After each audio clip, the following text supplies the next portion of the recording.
So she ends up going into the kitchen, pulling out a bottle of Sriracha. So apparently, in certain areas, it can heighten the experience.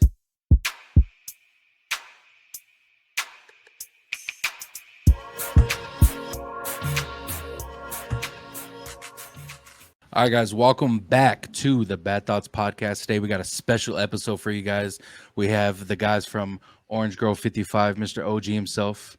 And please introduce yourself. What's going on, Tones and Candid Camper? Thank you so much for having us on today, the Bad Thoughts podcast. I'm OrangeGrove55. You can find me on YouTube at OrangeGrove55. You can also follow me on Twitter at OrangeGrove55 and Instagram, OrangeGrove55. Basically, what we do over there, me and this guy down here, George the Italiano, we talk a lot about theme parks, entertainment news. If you're into Star Wars, Marvel, all that good stuff. We talk about it, we break it down, analyze it. Really, really good time. We've had these guys on before, had a fantastic conversation with them. So yeah, check us out, YouTube, Orange Grove 55. And Tones and Candid, I want to thank you guys so much for having us on. Appreciate it. No problem, man. Glad to have you. Mr. George Italiano, please tell the people who you are and where they can find you. Absolutely. I am George the Italiano, but I'm also known over on Orange Grove 55 as Citrus George, for I cover the segment Citrus Corner that covers all of the Walt Disney World and Disney Cruise Line segments of the show. Pretty much anything on the east side of the Mississippi River that involves Disney, that's what I cover. And and you could also find me on X, formerly known as Twitter, at DisneyGeorge. You could also find me on the podcast called A Walk with Walt, which basically is a podcast about the rich nostalgia history that goes back to the man, the myth, the legend, Mr. Walt Disney himself. And and then you could also find me on the Orange Grove 55 channel, where this guy above me right here, we dive into all, as he had mentioned, a lot of Disney, a lot of Pixar, Star Wars, Marvel. So you could definitely check me out there as well. Perfect. And Mr. Candid Camper, how you doing, bro? Doing all right. How you doing today, Tones? Pretty good, man. Hey, any Disney stuff you guys want to check out, please go check out. I'll leave all their stuff in the description below. They do amazing work. As soon as I watch Ashoka, is that the name of it? I always mess it up. Yeah. Ashoka. As soon as I get to watching it, I'm going back to all your guys' episodes that you guys did with those, because those you guys, I watched a little bit of it and I didn't want to watch the rest of it because I knew I was gonna mess it up. So I'm definitely gonna go back and watch those. You guys do amazing work over there. Thank you, sir. Appreciate that. Yes, sir. So today we're gonna be talking Disney first. All right.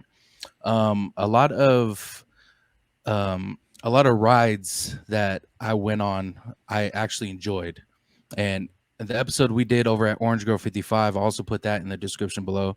I talked about my first time at Disneyland, and I only went as an adult. We didn't really go as kids, but a lot of the things that, a lot of the rides I went on, I had a lot of fun. But there was some, rides that weren't as cool, as an adult. So, what is your guys' opinions on the most overrated rides in Disneyland? Okay, so this is interesting. This might be a little bit of a controversial take. I kind of feel the Incredicoaster is probably the most overrated. Ooh. Yeah. Yeah, but see, here's my perspective on it, though. Like, I'm kind of more of like a theme guy, and that is more of just like a straight coaster. It has a little bit of decoration here or there with the Incredibles and all that. But for the most part, it's not like themed like you would get like with Pirates or Tiki Room or like Indiana Jones.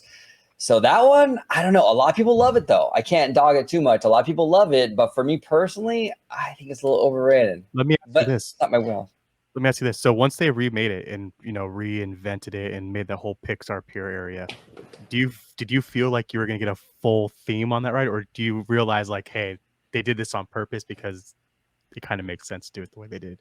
I honestly thought we were gonna get a little more than we did. To be honest, like that one part with the little Jacks on sticks. Yeah. The little babies on sticks. Yeah. I was expecting a little more than what we got, to be honest. Now, obviously, it's a roller coaster. It's outside. It's on a pier. Isn't Space Mountain a roller coaster? It is, but it's completely enclosed, and it's a little bit Big more Thunder like roller coaster, it is, but Matterhorn roller coaster. yeah, but You know where I'm they're going like, with this? Those are all roller yeah, coasters, Soji. they're So all roller what the fuck coasters. were they Yeah, doing? They dropped the fucking ball. they just it was either okay. So Big Thunder, for example, right? It's they hide the coaster element with the train theme, you know. Matterhorn, they kind of hide the coaster element with the bobsleds and the mountain and what have you. With Incredicoaster, it's kind of out in the open. It's just a coaster, you know. So that's kind of where I'm at with it. It's kind of weird. And I think it's more so the storyline that they tried wrapping around that coaster, because it was basically like a dedication ceremony for the Parr family, that this roller coaster that's on like a seaside pier is being dedicated to them, and it's just being named the Incredicoaster. So that's all it is. It was only supposed to be just the roller coaster renamed as the Incredicoaster, and then that's where uh Edna was supposed to watch Jack escaped, and now they have to try to find him. The one thing I was disappointed when they were in the concept, the blue skies concept of that ride, when they kind of showed them sculpting Edna, I thought she was going to be an audio animatronic. Right. And I thought that would have been really cool. I think that would have helped out a lot. And then I was very disappointed that when I went on the ride, it was like, okay, this is just a still frame caricature of her. And it was like, I would have loved to have seen an audio animatronic of her. Yeah. I don't actually think that's a very controversial ride to pick. I think I'm okay putting that on that list for myself too. Like really thinking about it, I don't know. There could have been a lot more. That whole area is missing something. And to call it a Pixar pier just because you add a couple Pixar people or characters around, I still think that's a very loose term. What It is. was the? I just want to know, what was the ride called before the Incredicoaster? California Screaming. Oh, okay. With, California Screaming. Who was it? What was the band? Red Hot Chili Peppers. I think so. Yeah, I think it was yeah, Red Hot Red Hot Chili Chili Peppers. Peppers. Oh, Yeah. no. And see, here's the thing too, and this is kind of getting into some weird, like kind of nerdy stuff, but like, Hey, you know, like we love that here. you know what I'm saying? There's like kind of a difference between like theming and like decoration, right? So like theming would be like Indiana Jones, where it's a fully fleshed out environment where it's like you're in like a fully like fleshed out dimensional temple. You're going through it. Where like decoration is like Pixar pier, where it's like, okay, we have this like pier and we're gonna put like Pixar characters kind of like tacked onto the walls, right? So it's not like an environment necessarily. It's more like, okay, there's pictures of the characters around you, like you're decorating like your room or something. So you know, Pixar, yeah, it wasn't Imagineering's greatest feat. So let's bring it away from DCA and now bring it into Disneyland. Good, because that's where mine is. Give us something dirty there. There you go. Well, you know, like me, I like it dirty. So there you go. Okay, so now, mind you, before I say this, I still enjoy going on the ride. Okay. So my overrated ride at Disneyland would have to be the Matterhorn. And the reason why is it's a classic attraction. It is. Right. It's quintessential. It's an untouchable, by the way. I feel like it's never going to be touched. Yeah, I hope not. I really hope, because it's quintessential Disneyland.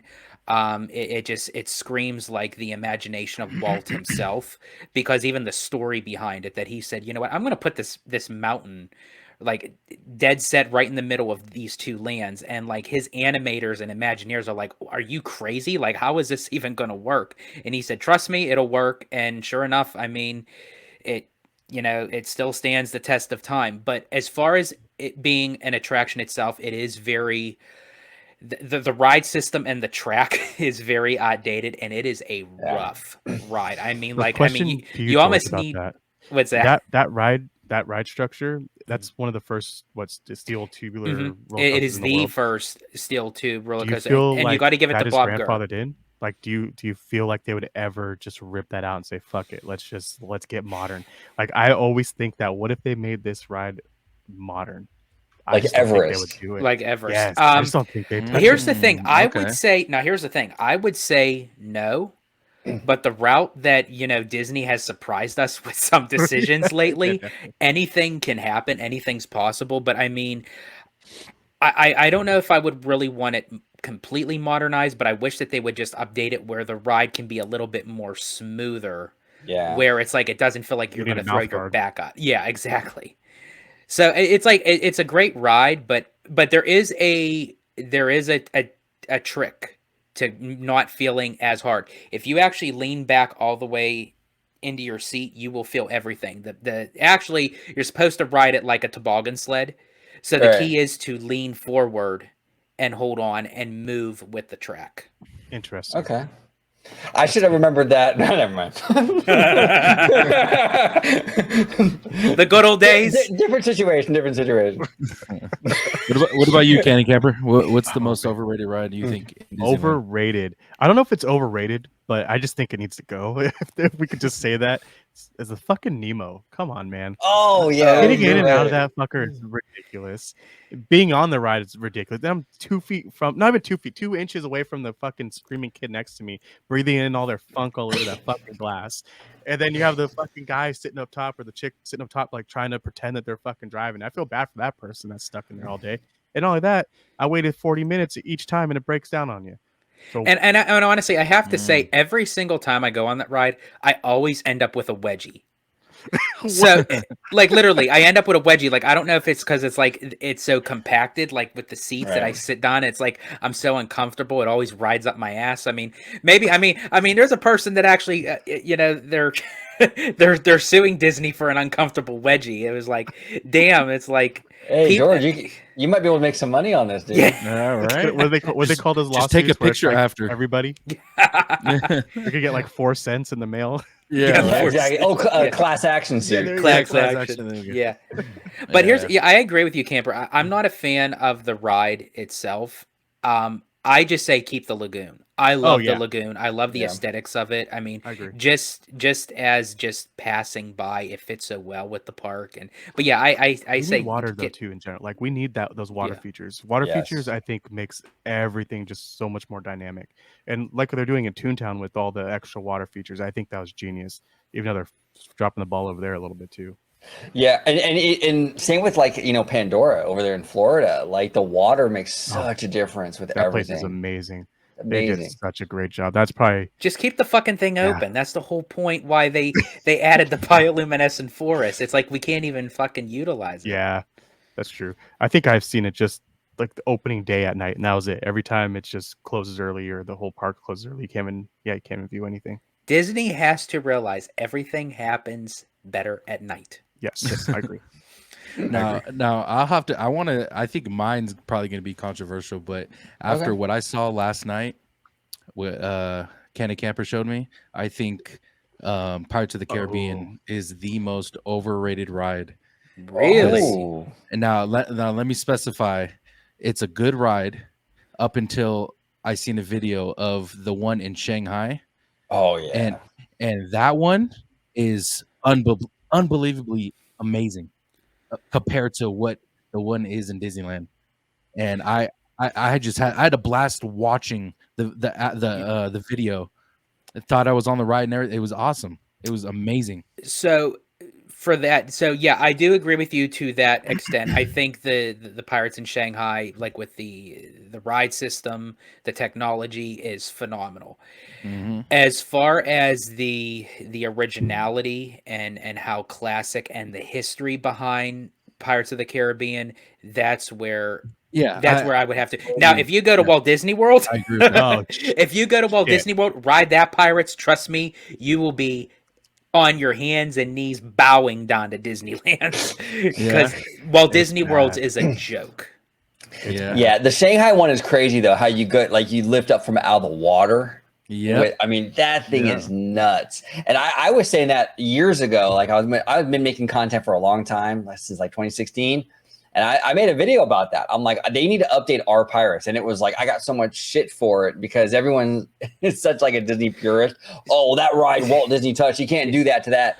We got to update it. You know, here's the thing. I'll add some of those effects to the Disneyland version. I would even say just do a brand spanking new ride with that technology. Like do Doesn't even have like to be something. Pirates, right? Yeah, do There you go. anything with it. It's like it's a great ride. It's a great How ride. big is mechanism. that showroom in comparison to into something? Is it like as big as Tron? That thing looked The one in fucking Shanghai. massive. Yeah. Oh, That thing is huge. massive. I think it's honestly probably, if not bigger, probably the size of Cosmic Rewind's Oh wow, that's a building. big Yeah. pitch. Now, is there a reason why overseas they have these huge rides and just better rides in general, other than like over here we don't get those kind of rides, or kind of like the Zootopia thing that Right. bro. Okay, I saw. so speaking just of Tokyo, let's just say Tokyo. They actually provide the funds for themselves. The OLC, the Oriental Land Company. Can we still say that? If that's the name of it. That's the name of it. Yeah, that's Yeah. It's Yeah. they provide the money for their park. You know, they pay Disney a certain amount, and to use their product, to use their characters, to use for the licensing. But Right. basically, they're not cheap. They don't care. They'll Yep. literally put overabundance of more than a nickel and dime, and it's like when they Right. want something done, it's like, have you watched the Beauty and the Beast attraction over at Tokyo?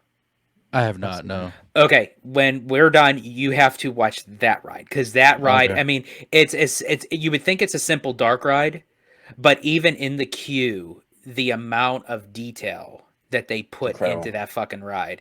I would fly to Tokyo just to do that ride. Yeah. Sounds like we're flying that's, to Tokyo, guys. well, we're going, dude. We are going. Actually, George and I are planning a trip. We should all go, man. We should I all would go. love to. I just don't know how I'm gonna sit on a plane for like 20 hours. I know. Yeah. I That's know. shitty. that's the Why are thing, we going too. that way? Why not go? The I other complain. way? I complained to fly to Chicago, bro, and it was only 4 hours, dude. So 20 is gonna be a hike. But we're actually we're waiting for Fantasy Springs to open up, because we also want Oh, to check yeah. out the Neverland, the Frozen, the Tangled areas. So it's Right. like, and it's opening in spring. Those are So those are three like they're three weird ones to pick, but at the same time they make so much sense, and it's gonna work out so well for them. Like you already know it's gonna work out very well. well, the riskiest one that I feel like that they chose was Neverland, because I mean they're taking a land that's based off of a 1953 film, which normally they would do like a lot of the current updated ones, but it works. I mean, I've seen how they were building that thing, and it's massive, and it literally looks like you're walking through Neverland. It's And I think it's just different in Japan. Like the culture's different. They really embrace like that old school Americana. And that, like, I think Peter Pan in that era might be like their thing, To your question, Tones, like, yeah, like the Japan park is not owned by Disney, so it's licensed out. The Shanghai one was like a joint operation between like the Chinese government and Disney. So Disney isn't like fitting the bill 100% for a lot of this stuff. So when you're only paying like a portion of it and then the government's chipping in like the rest, you're just going to get a better product because like, there's more hands involved, and Disney doesn't have to front that entire bill. Like they, if they build anything in Disneyland, it's all on them. If they build anything in Disney World, it's all on them. But in Shanghai, or like if Tokyo does it, they don't gotta write that check. Don't they see that investment or that return in investment? They have to be seeing massive buku bucks. They have to be. I don't understand. That Utopia thing today, as I saw that clip. Oh, that looked freaking amazing. It looks What? so good. crazy. It just the LED lights at night, man. That was fucking cool. I still don't think we're gonna get it here, just because of the reasons we talked about on your podcast at one time.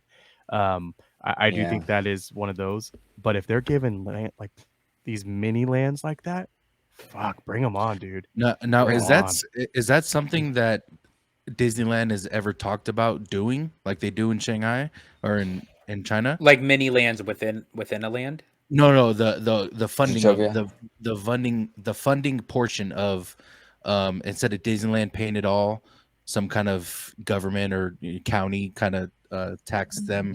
Has that ever been talked about? I don't think No, so. not with like attractions. Like Disney, like a few years ago, they were trying to get some like rebate or something to build another hotel at Disneyland Resort, and they were working with the city of Anaheim in regards to that. It fell through though. So there's like deals here and there, but for an attraction, They're going to pay the whole thing. However, Walt was very smart at that, because when he did the 1964 New York World's Fair, he got all sponsorships to actually Right. build those attractions. So essentially, he didn't have to put out nothing. It was like, I'll showcase this, with your name sponsored to it. And then that's when he basically took majority of those attractions, including the Carousel of Progress and It's a Small World that was part of the World's Fair, and moved them to Disneyland. And then essentially Carousel of Progress moved over to Walt Disney World, but the original It's a Small World is still over in Disneyland. Disney World, I feel like they're like not overly sponsored, but they really lean on that sponsorship. You see it almost plastered everywhere, almost like a Six Flags. Where out in Disneyland, I feel like you don't really see as much of the sponsorships or the name tags. They've pulled back on it. You're right, Candid. Like Indiana Jones, the Indiana Jones Adventure used to be sponsored by AT&T. Yeah. No more. But No now more. the Disney events, like when they do like something with D23, they'll add in that presented by Pandora, presented by Honda. It's like yeah. I think it's Where kind of before it was like, I remember going on like it's a stupid one. I think it was Haunted Mansion. It's really dumb because I know the stupid shit. But like that little track going up to the the one at the end brings you up, like the little escalator thing. I believe that shit was sponsored by Goodyear. That's I remember seeing like weird little things like that. So I think they need to go back to that route, answering you, Tony. I think if they start getting more sponsorships, there's a lot more money being thrown around. And who gives a fuck? Like Honda sponsoring the Autopia. You get that for 10 years. Give me $4,000 million and we'll make sure everything's fucking spray painted Honda. Exactly. I'm all for the sponsorships. It was something that kind of, Walt Disney started. He had no problem with it. Why not continue it? Why fit the whole bill if you don't have to? Exactly. Well, who's running Disney right now? Well, the CEO is Bob Iger, and then they have a board of directors. They answer to the shareholders and stuff. So it's a publicly traded company. So the Disney family is no longer involved anymore. Like they're that's way crazy. out of the picture. They didn't want. Now the only thing that was run by the family that was not affiliated with the Walt Disney Company was the Walt Disney Family Museum. Right. That's how Diane Disney, his daughter. Now they don't have any kind of like shares in the company or anything like that. They don't own any. Abigail Disney might have some. Didn't she? She's got sell them off or something weird, or to get like that 1% over to Disney or to who was it, to Apple or something? Oh, I'm not sure. She's kind of kooky though, man. Like she's like an activist, and she she's one of these like she would like handcuff herself to like a tractor to like prevent them from like building a new Walmart. Herself the fucking Splash Mountain. Oh man, never mind. That's a different one. Yeah, for sure. So another question I have for you guys is, we're talking about Indiana Jones and the queue, how how cool it is, interactive and stuff. What is your guys' favorite queue inside Disneyland? I think it would have to be Indiana Jones. Honestly, yeah, I think it would have to be Indy. Like, especially now, I do miss like when all like the little things like were working, like when you would pull on the rope and certain things. And then there was another thing that used to happen when you'd walk through the sort of like the cavern type, like where it kind of like zigzags. Wasn't there something, OG, where there was like a type of a special effect with the bat cave part? Yeah. Oh, the you where you pull the thing and you can hear the guy in the well. It was the well, but it was something else. There's the bamboo with the spikes that come down. Oh, that's what it was. It was the bamboo. Yeah, it was the bamboo with the spikes. But just overall, like, and especially with a lot of people that they don't realize, and I actually learned this from my good friend Mindy, is when you're at Disney, look up. Always look up, because you see a lot of details that you miss, and it's especially when you're in that ride.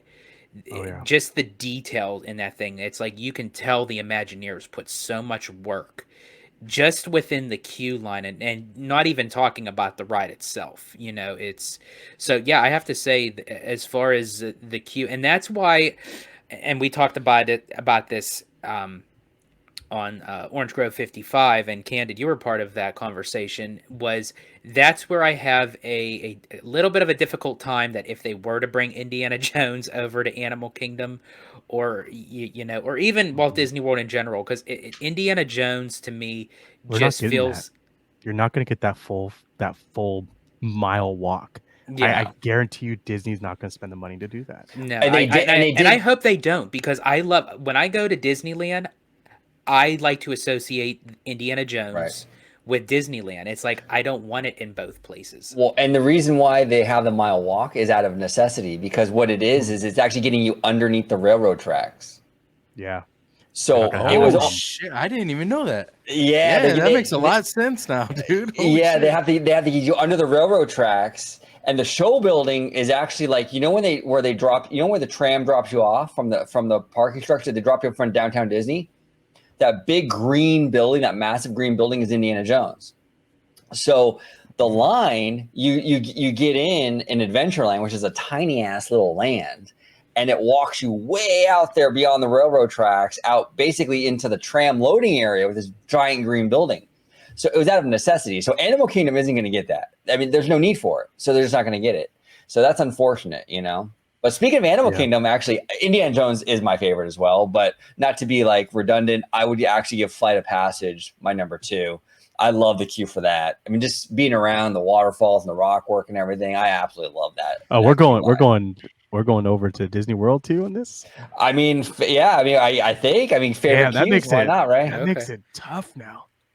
Holy Okay, shit. okay, so yeah, so Indiana Jones is definitely my Disneyland. Walt Disney World. Yeah, let's do both.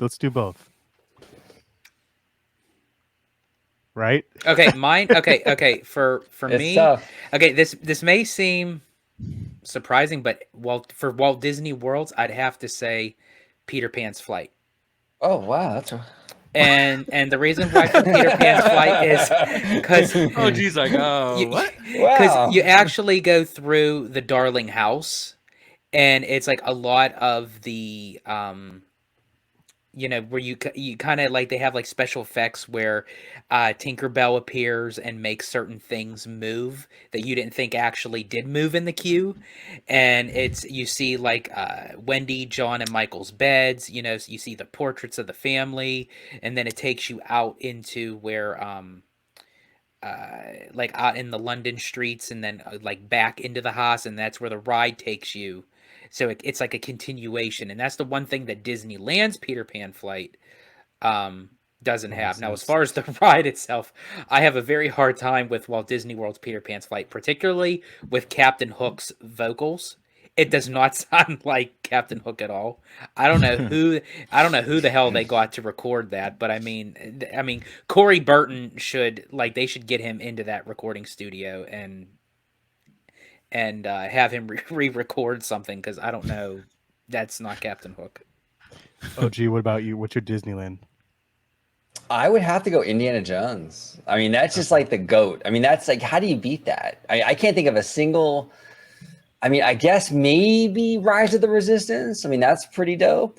But And then another one for Walt Disney World, I have to say, is Expedition Everest. Yeah. Oh, thank yeah. God. You are No. you are immersed right. Like before you even get on the fucking ride, you're there, dude. You're in Asia. yeah. Now, is there similarities as far as queues from Disneyland and Disney World? Not really. I think everyone kind of has their own like same style, but unique style. Like Haunted Yeah. Mansion is way better at Walt Disney World, in my opinion. Oh, really? Yeah, I just like the interactive portion of it. Okay. Yeah, but like Big Thunder Mountain, their queue at Walt Disney World, I think, is trash compared to ours because we get to go through that whole Gulch area, which is fucking phenomenal. I think that's an underrated queue, by the way. But yeah, most of them I feel are kind of the same, just a little bit different elements. Disney World, I Yeah. feel like just has more updated stuff and more interactiveness in most of their queues. If I was to say my favorite queue at Disneyland, it's going to be probably Roger Rabbit, which I think I told you guys on the show Oh. before. That's another good one. I think it's underrated and forgotten. But that motherfucker, you get in there and you're like, oh, cool, I'm gonna get on the ride, and then it's like, no, motherfucker, you're gonna go like 40 minutes that way behind behind the fucking ride. But there's all this different interaction stuff the whole time. It kind of takes you through, like walks you through like the movie kind of like different scenes. And then one of my favorites at Disney World is gonna be the Twilight Zone, the Tower of Terror, because it's still that original, and you get to walk up into the to the whatever the fuck that place is called. Hollywood Tower Hotel. Yeah, thank you. Yeah, the hotel. The whole premise of the fucking ride. So yeah, I don't know. I think that was a good question about you, Tony. No, see, for me, I think it'd be Rise of Resistance, just because I believe that's what it's called, the Star Wars one. Yeah. So when you enter to when you sit down and you actually go on the ride, everything in between, I guess you can consider that as a queue, but it's also an experience. You go on the ship, you go, you walk to your little they put you in a the color lines so you can enter the pod. Then you get they break you out, and then you finally get on the quote unquote ride. From when you enter to when you finally sit down, I think that nostalgia part of it is amazing. It brings out the kid in you when you first watch Star Wars and you see all this interactive stuff, and it's pretty dope. In my opinion, that I think that part is amazing. But I want to segue into a question for you guys. Now, when you enter, all the workers, they stay in character and don't break character, and I think that's so underrated as far as like movie themed rides, because most of them stay in character. Have you guys had any experiences? Unless the ride breaks down. Oh, if the ride breaks down, they all immediately break character and they just become normal cast members. Like, oh shit, like that just like fucking ruined it all. Yeah. Actually, last couple times I went, I feel like, not at Disney World, but at Disneyland, I feel like they're always on their phones and just fucking around now. I haven't felt that like actual how it was when I first started going a couple years back. Like more often. I just feel like they're kind of getting away from that, and I think there needs to be. It's weird because it's like almost you expect this. I mean, you're paying fucking $600 or more. You're expecting the same experience or better every fucking time you go, and I haven't gotten that in a long time. Yeah, and Candid, you hit the nail on the head, brother. Like a lot of people will just kind of like, oh, all the cast members are magical, they're magic makers. No, they're not all magical, they're not all magic makers. Some of them are really phoning it in, right? It's a paycheck, they're clocking in and clocking out. And that's the thing. And that's why George and I, we recently went to Oogie Boogie Bash, and we had one of the VIP tour guides with us. Shout out to the homie Jackie. Jackie was the best cast member. Like George and I were like the best cast member we've ever had, ever. Wow. Like she was absolutely, she felt like just like a friend. Like we were just hanging out with Jackie. Like just, she was cool. But it was not only was she fantastic, but it was even amplified because like what you were saying, Candid, you don't get that anymore. Like a lot of the cast members now are not that great. Not like they were 5, 6, 7, 8 years ago. Mm-hmm. So and then when you have some like a cast member like Jackie roll up and she's like above and beyond, it's like, oh my God, this is unusual now, So yeah, they have kind of gone downhill a little bit, unfortunately. And there's gems here and there, but they're pretty much actors too. Like, and then here's another thing for me. Now this may be a little bit controversial, but okay, now. I am not saying this because of the person's preference that they decide to do this. Okay, if that is how they feel comfortable, that is completely fine. I'm only speaking to the fact of how it portrays as a character. But when you have a particular cast member that's supposed to be on stage as a particular character, and they're wearing a face mask, like a face mask covering their mouth and nose, it kind of takes me out of that element because sometimes when they're talking and they have to say particular lines or a speech, it gets muffled. You can't hear them properly, and it just kind of throws you off. Now, as I said, if that is their preference because, of how health they are reasons, with health reasons, I'm not saying anything against that. That's perfectly fine. I'm just saying how it affects the performance. So do you think they should pick someone else that is not I gonna wear a mean, mask. I mean, it's kind of that's a one of those, especially in California. That's a I mean, hard line that's to- kind of like that's like an iffy Yeah. type of thing, because then that's when you start kind of, you're Yeah. picking and choosing someone that may have, health restrictions or something. And so, I mean, as I said, I don't really see, it's not like it's going to ruin my day or anything, but I'm just saying it just kind of alters Right. Mhm. when someone does have that on as opposed to someone who doesn't. Yeah, I just want cast members to just be like friendly and helpful, and that's pretty much Yeah. my standard, Don't give And me a a face lot of when I ask time, you where something's at. what was that? I'm sorry. Like, don't give me a stink face when I ask you a question or where something's at. Exactly. I never when I went there, I But are you never noticing had it? any. Are you looking for it though? And I think that's the problem. Maybe I'm Well, overly doing it. I'm see, overly when looking I'm for it. when I talk to someone as far as like a worker, because I've worked in customer service most of my life, I notice if someone is rude or gives some kind of face, you know what I'm saying, and I will notice that kind of interaction between us, and I will be like, in my head, I'm like, okay, I'm not gonna ask you again, type shit, but I actually look for that in it could be anything. I can go to McDonald's and ask for a fucking ranch and they charge me 25 cents. You know what I'm saying? Mhm. And they give you attitude. So I do notice that shit. But when I go to Disneyland, the 2 times I've been to Disneyland, I've not seen them break character, and they've Wow. all been like extremely friendly. Like when you go to your friend's grandma's house and their grandma's like always nice. I feel like I'm at my grandma, like a friend's grandma's house when I go to Disneyland. And that's the As feedback far as that the Disney workers. wants for sure. And that's what I love to hear. I'm going to use Yeah. the OG line, being in the Disney community. I feel like those are the stories that I love, because I don't want you to have those experiences. I mean, I've gone so many times that I'm gonna have a bad experience. I just don't want to wish that upon anybody, especially a family that can't afford to go and they're going for their one time. They deserve to have the cast member in character.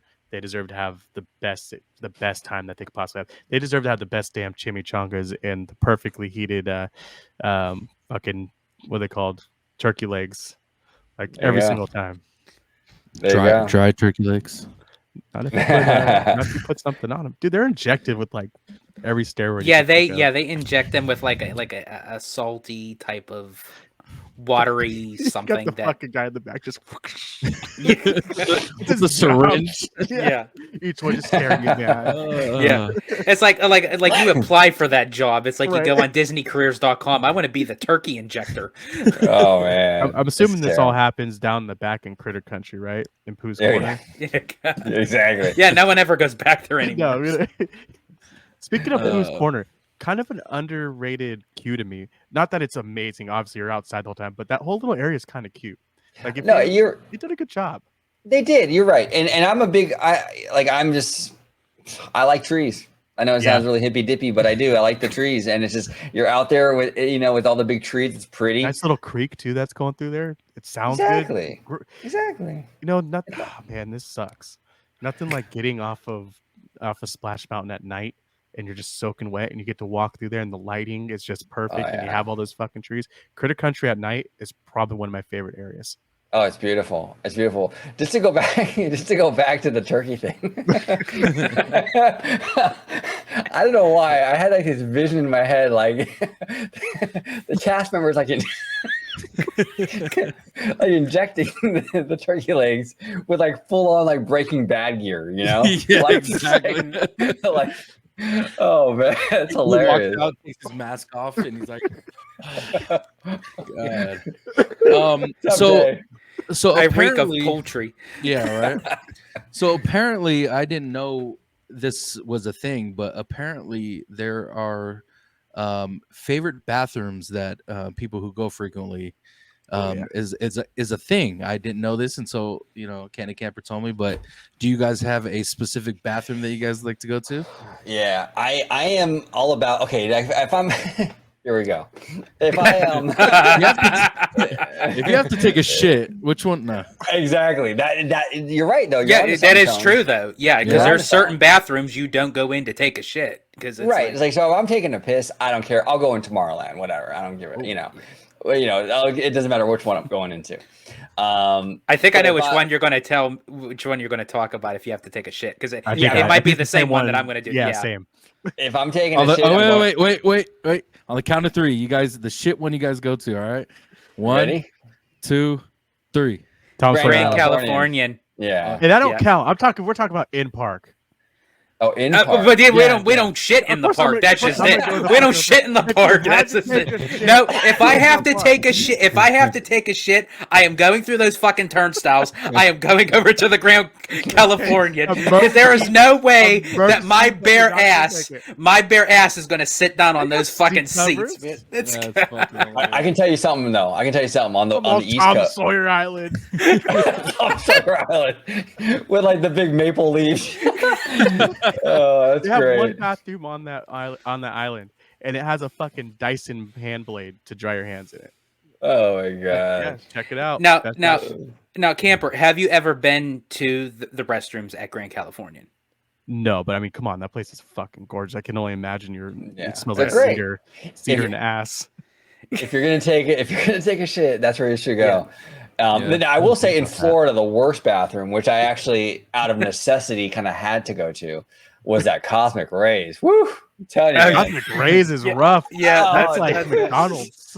Did you have a turkey leg 10 minutes prior? Is that what happened? I know, right? I was like, oh, dude. I think the guy before me though did.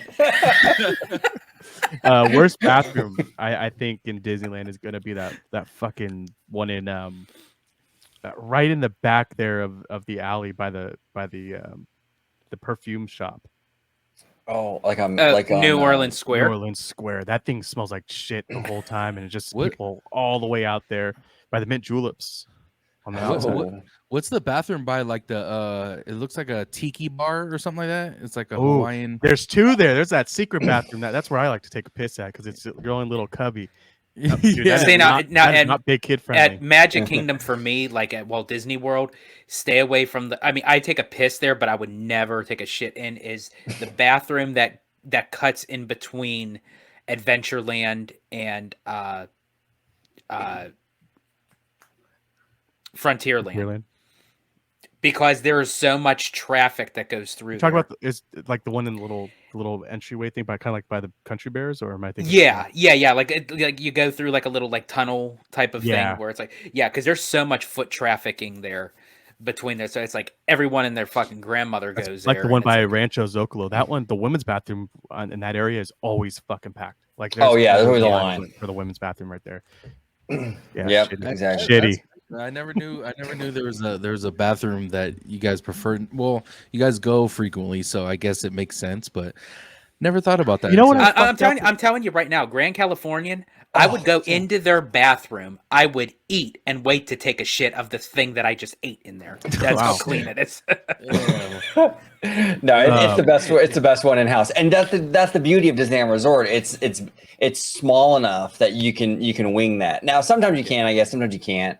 If it's an urgent thing, sometimes you got to go into Cosmic Rays. It just happens, But a lot of times you can kind of hold it enough to get into where you need to be. But you were going to say something, Camper. Sorry, I interrupted. Yeah. Well, kind of now two things, but the first one I was going to say is like another really good bathroom is going to be it's going to be the one in Critter Country, or not Critter Country, but like the bear.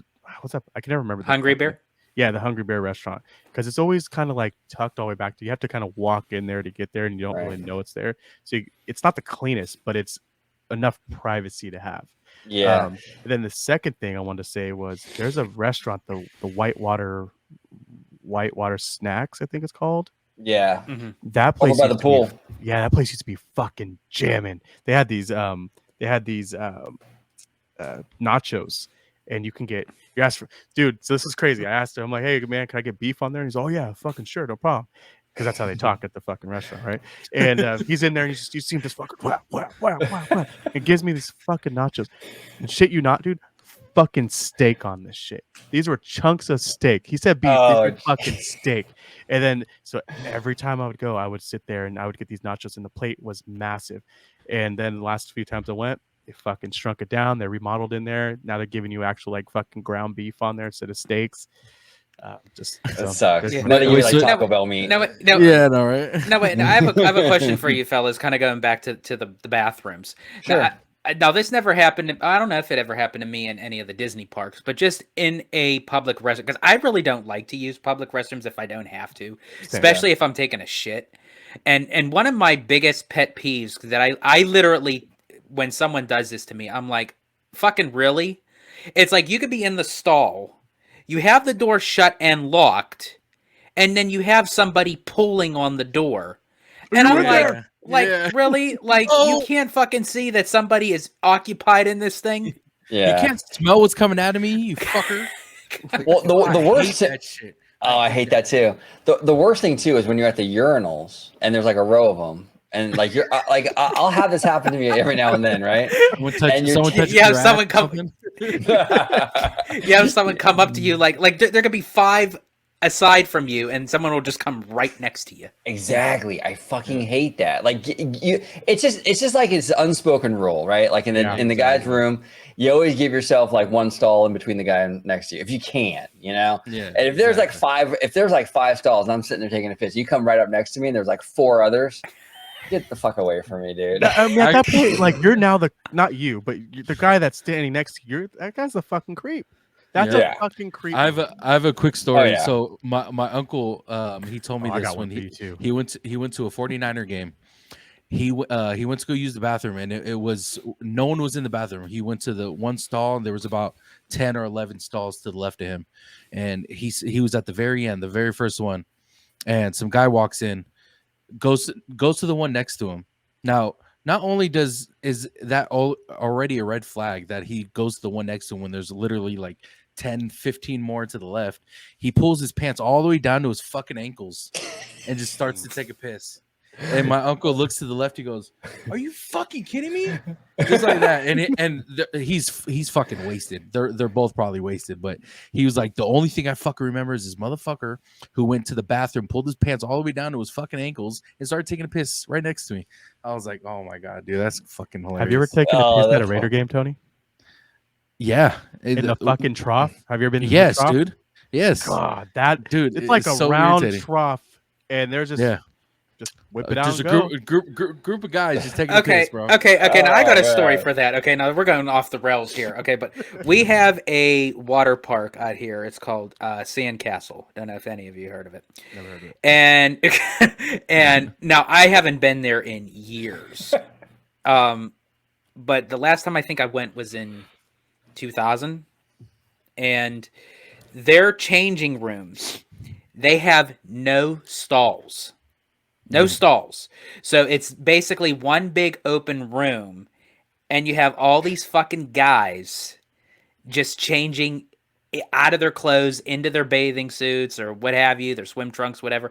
And it's like you just have like balls and wieners flapping everywhere, like to your left, to your right, behind, Yeah. front. I'm like, Jesus fucking Christ. And I could not. I think they had like one stall. And it's like they just decided to just, hey, you know what, fuck it, we're just going to change right here because the line would be at the Timbuktu.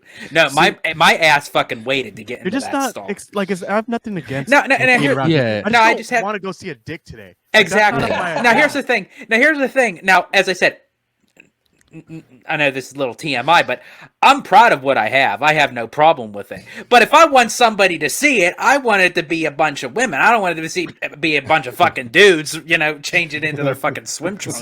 See, that's the thing. Like, obviously, if you go to a gym, you're gonna kind of see the same kind of layout. People just changing or whatever. But Another reason if- not if- to exercise.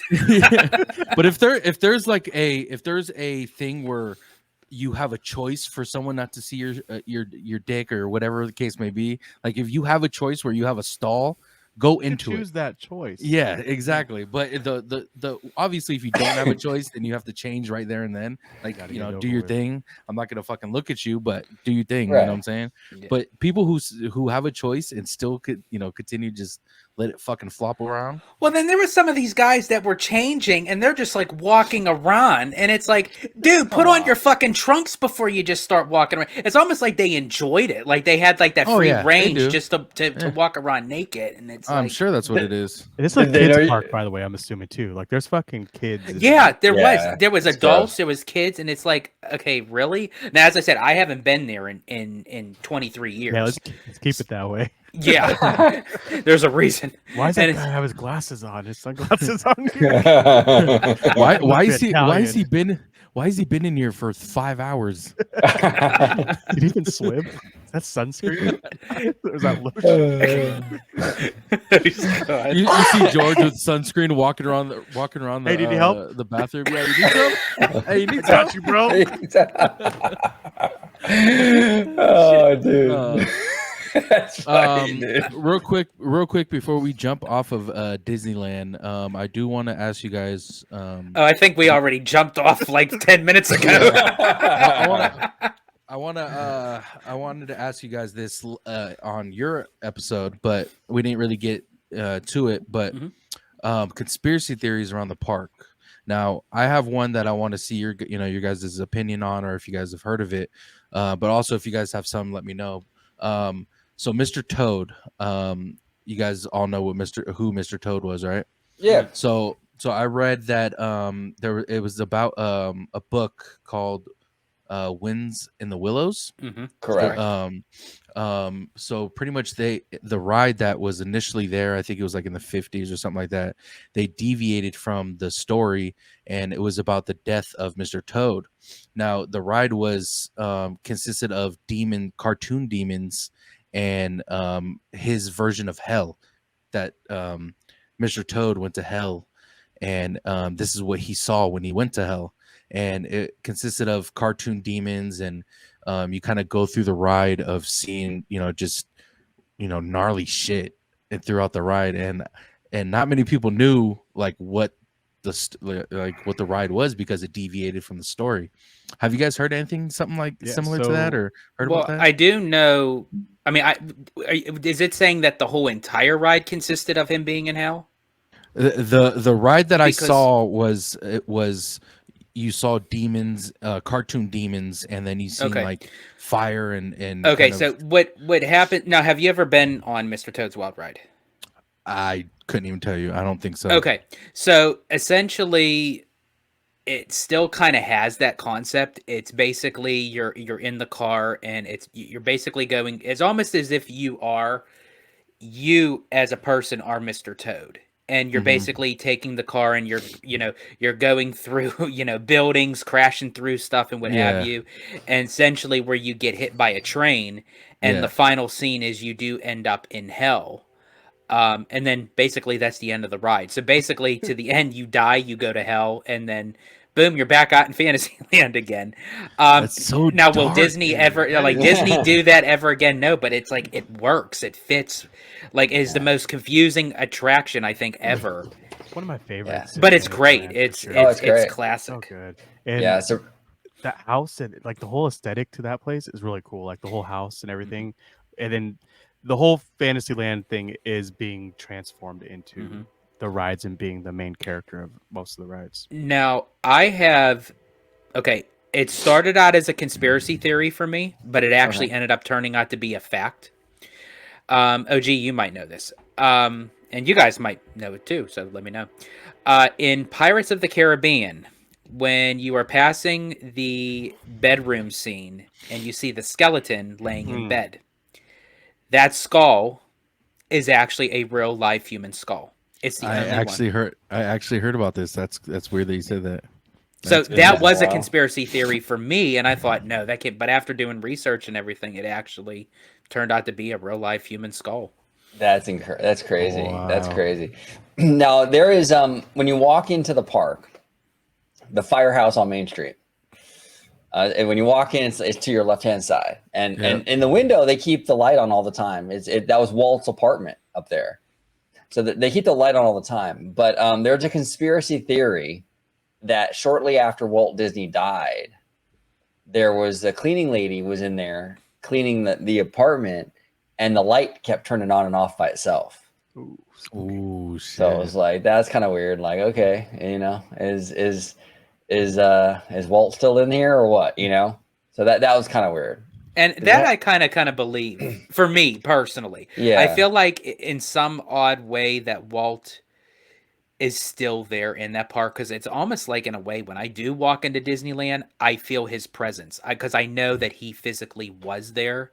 And Right. it's like every time I do pass the firehouse and I look up at the apartment window, I kind of give like I know it sounds cheesy and corny, but I do. I say, "Hey, Walt," how because you see that light on, and it's almost like you have that vision that he is there, because he Well, used and to it- stay there with his family on the weekends. all the time. Yeah, and it's weird too because now I've been to Walt Disney World, and like the only two places I kind of feel that energy, George, is Disneyland and the studio in Burbank, which are two places he frequented, Yes. obviously, Yes. so much.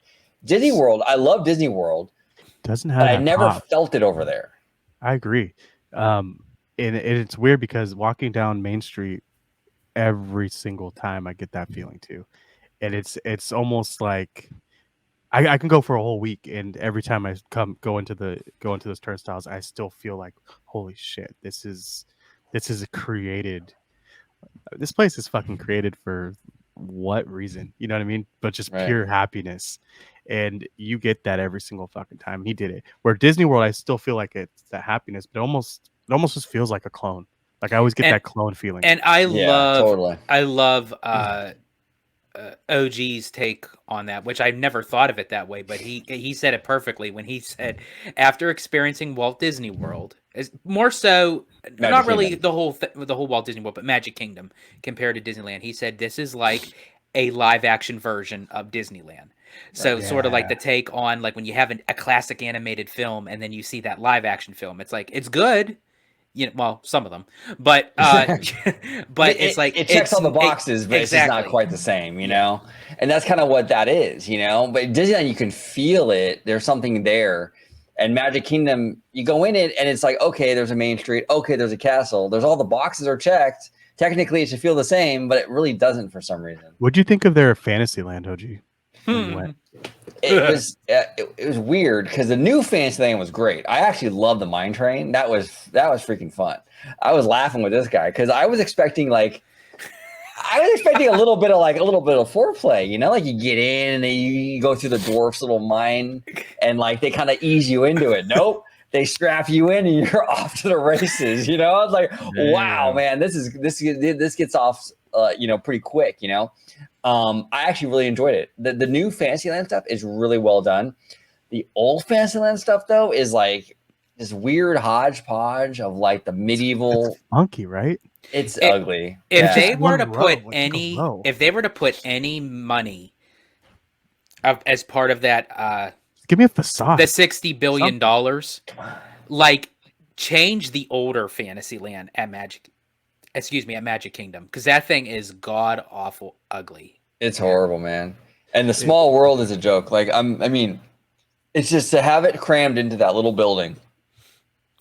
That was a strange one. I saw the sign for the first time out there, and I'm like, "What the fuck? Where's the ride at?"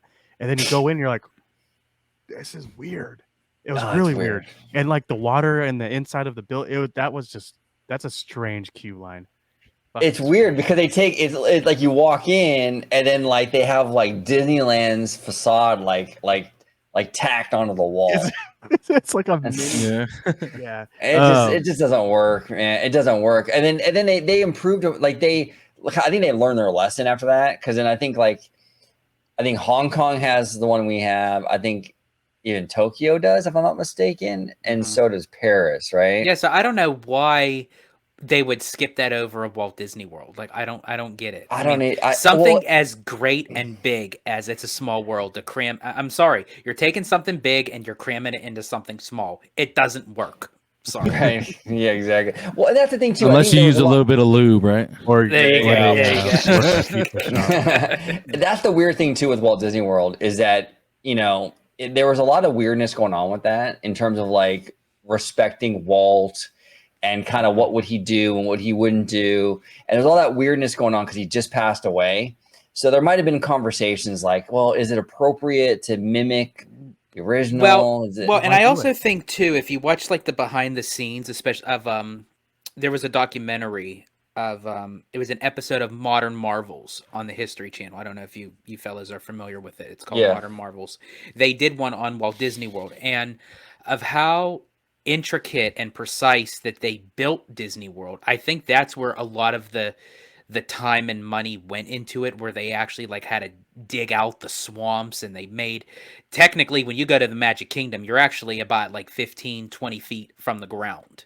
You're Right. not on surface level. The surface level is the utilidors that the cast members use to go for their wardrobe changes, or to have their lunch, to have a smoke or whatever.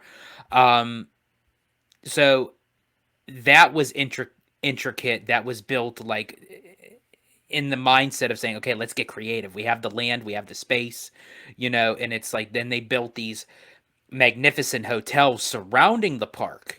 And it's like you have the Contemporary, you have the Grand Floridian, the Polynesian. There was supposed to be the Venetian that was originally supposed to go to Walt Disney World, but that got scrapped. That got moved to Vegas. There was supposed to be the Persian Hotel and the Asian Hotel. They got scrapped.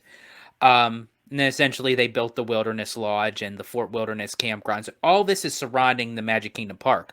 But then when it came time for the park itself, it was like they were so exhausted after building like everything surrounding it. It was like, okay, let's just throw this in there, throw that in there. And it's like some things worked, but other things just wasn't cohesive enough. Yeah. And something that's really big, and I think people don't really realize, is when you get down to the end of Fantasyland and you have that whole backdrop, and it's like 3 rides that are layered. You have Dumbo, you have Casey Jr., and you have the Storybook Canal. Like, Oh, that's without phenomenal. those 3, I think that I just feel like people forget how massive, like how much those are needed to just for the aesthetics of that land. Well, and it's great that you actually mentioned that, Camper, Absolutely. because even just Casey Jr. and Storybook Land, I love how both rides intertwine with one another. Yeah, And I it's make it like, an effort to get on both of those rides oh, every single time absolutely, I go. because you get 2 different perspectives. Like when you're down low in the boat, or when you're up high in the mountains on the train. It's like, okay, you get Speaking of the those. boats, we're we're going, and that they have that little island, and usually the ducks are chilling on that little island.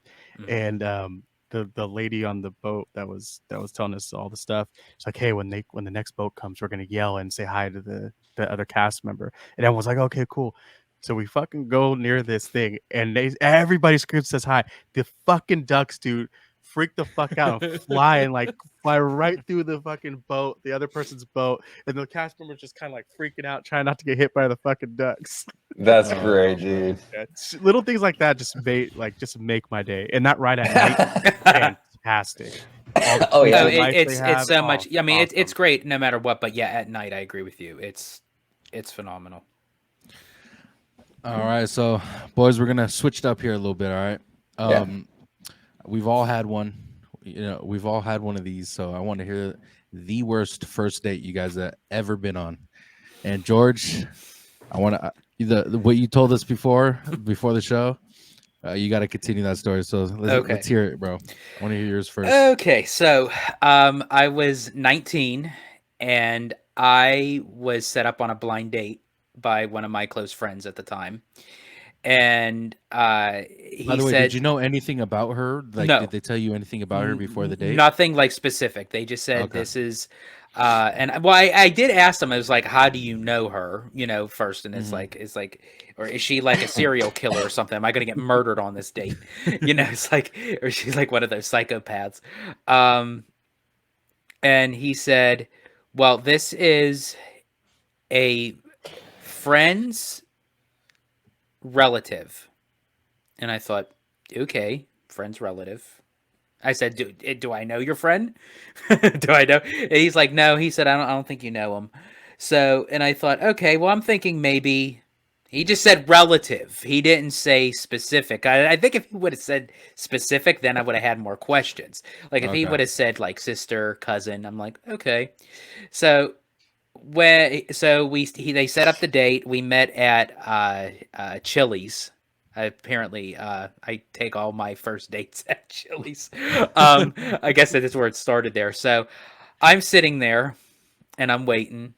And I don't know if my friend did this just kind of as a little prank or something, or if he literally thought that we were compatible. I don't know. So this woman comes up to me and sits Oh, no. down. And I said, "Can I help you?" And she said, my name's Diane, and it's cool. I could say her name and everything because Okay. we've her and I actually kind of laugh about this story afterwards. Gotcha. So And it's been so long too, right? Like it's been so long. Yeah, so it's been, let's see, 2 days ago. Yeah, I know, right? So she says, "Hi, I'm Diane." I said, "Hi, nice to meet you." And I said, "Are you bringing my date?" And she just kind of looks no. at me, and she said, Wait, so you didn't know her name when she said Diane? You didn't put like 2 and 2 together? he didn't tell me her name. He What just a said terrible he fucking just friend, dude. he just said she'll Yeah. come to you. He just said she'll come to you. What is And this? I'm a He thinking, fucking didn't say wish? she'll come on Did you you. rub? Or but in you. but here's the thing. It sounds like a riddle, dude. Well, What the fuck? Well, She but will here's the come thing, to and you. I kind of took it as, okay, this is going to be like, and honestly, I have to say, she is super hot, so it was like, so I can't complain there. But I don't think he like told me because he knew that at that time I would have said, oh hell no, so and I didn't know she didn't know my age, so we both kind of got set up. So she said, "I am your date." And I said, "If you don't mind me asking," I said, "not I'm calling you old or anything, but I know that you're older." I said, "How old are you?" And she said, "I'll be 35 in a couple months."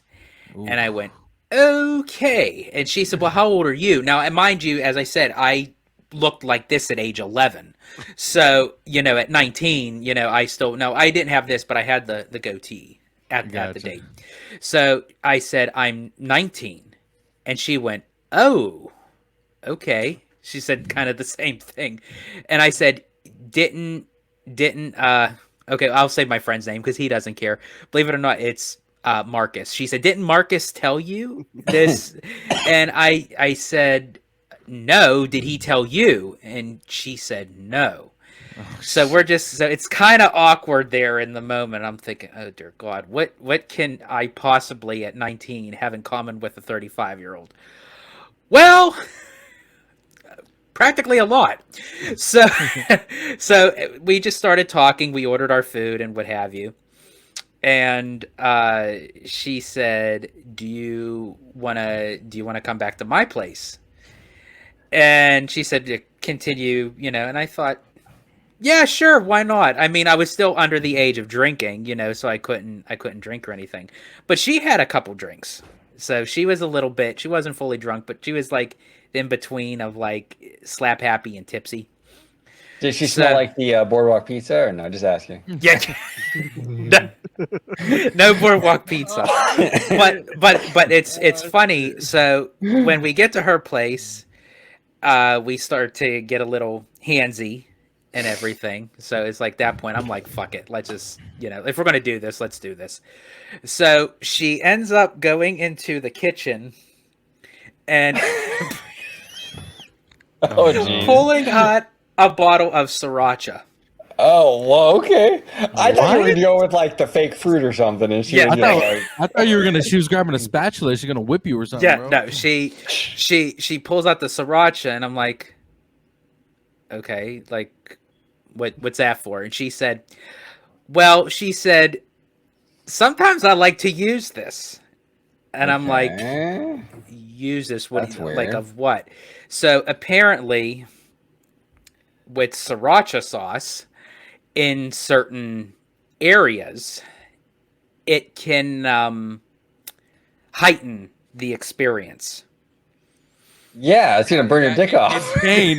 Well, but no, here's the thing. No, it wasn't. It actually wasn't on me. It wasn't on Oh, me. okay. Yeah, no, because I said, and I asked her. I said, "Is this for me or is this for you?"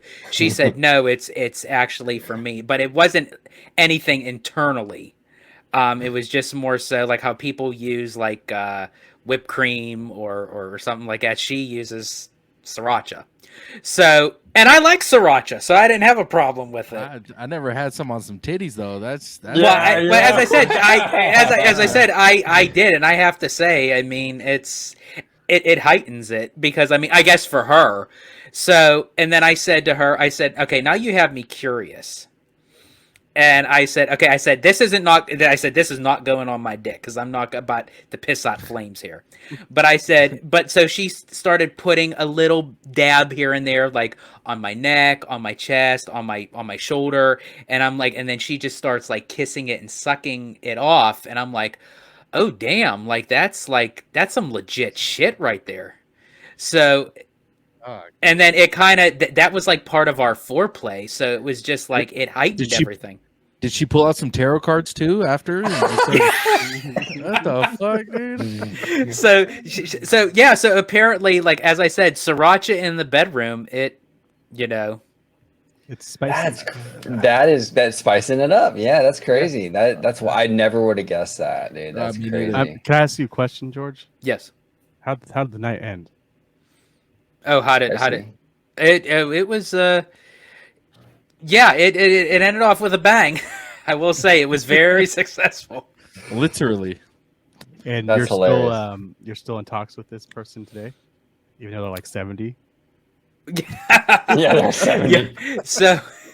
So yeah, that would, let me see, 10, let's see, 10, 14, 15, 16, 17 years. So 45, like 50, what is it, 52 if my math is that's correctly? still prime chop house. Yeah. Yeah. But We're to moving answer, away from the Sriracha at this point. He's on something spicier. Going fresh out the garden. I know. She's putting I got my own on plants shit. growing now.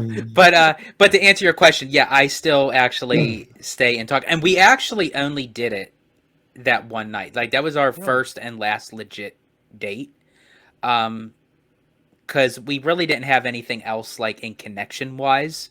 Right. I mean, the Just conversation the love for was Sriracha? like, apparently, I guess, but I wasn't even into. I mean, I love Sriracha like on like food, but I never thought of having it on a woman. But apparently, it works. That's weird, bro. Yeah.